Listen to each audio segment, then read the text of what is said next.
You will read bad books, and that's okay. In a recent video, I mentioned if you pick up a book by an author that you do not know much about, especially a debut author, you have no guarantee of quality. And some commenters respectfully disagreed with me. They said that when you are a reader, you have every expectation to expect quality, and that when an author creates a work, that they should be trying really hard to give you the best quality work possible.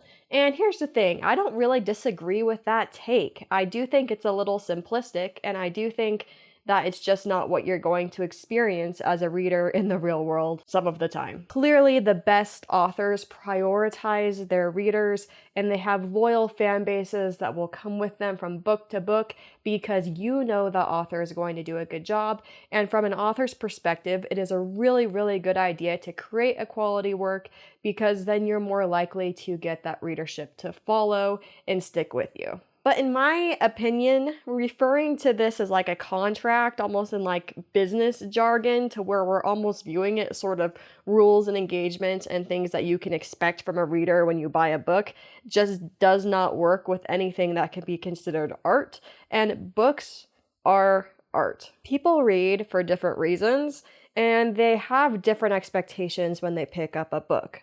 There has been multiple times where I have done my best attempt at deciding if a book was good for me by looking at reviews and different things, seeing that everyone loved it, and then when I sit down and read the book, I absolutely detest it, and there's nothing about it that I enjoy. A little harsh, but true. If you read a lot, there is no way that you won't be exposed to bad books. The only way to never read a bad book again or read a book that you don't enjoy is to stop engaging with reading altogether. Even if you filter your picks through recommendations and through understanding what you enjoy as a reader, there's still no guarantee that the book you pick up every single time is going to deliver the quality that you hope for when you pick it up. And when you pick up a book as a shot in the dark from an author you know nothing about, especially an indie debut author, that's great, and I like that for you, but you have to understand that you have no guarantee of quality. You are allowed to be upset, and you are allowed to post a negative review, and you are allowed to let your opinion be known. That's all good.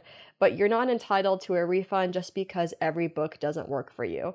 Even if the book is bad by most people's standards, you still took the chance. It's really just all part of the process. And it's a beautiful process. You get to be like a little kid in the candy store. You get to go and explore all of the ideas that are out there. And sometimes something is going to be way too sour and bad to taste. Sometimes something's going to be overpoweringly sweet. I, for one, am a savory person. I don't like things that are really sweet, so overpoweringly sweet candy is a big insult for me. But regardless of the process, you're still enjoying your time in the candy store and experiencing all the different flavors that are out there. And when you find a book that changes your life, that's even more special and magical for you because of the process that you took to find it. We need to remember that books are art pieces and authors are artists. There might be techniques that we want them to implement and techniques that are standard and encouraged by most people viewing the art. That doesn't mean that they have to do them. Not every piece of art at the exhibit will catch your eye, and sometimes you're going to look at it and be like, what the hell is that doing here and how did it make it in? And different readers will be at your side, and some might see the beauty in a piece that you will never see ever. And some will be at your side nodding along, being like, I don't know what that's doing here either. I recognize myself that not every book was made for me, and not everyone has the same tastes, and not everyone is getting the same thing out of reading. I also implement my ability to make negative reviews and talk about books I don't like, but focus more on lifting up books that I do like because those are the books that need the attention. It's all part of the process, and even as I go about respectfully critiquing a work, I hope that even if the author was watching, while they might not agree with my opinions, they wouldn't feel personally attacked as a person. And I don't like it when we do that, even though you do have the right to do what you want to do. Even when a book doesn't impress me, I understand it's part of the process.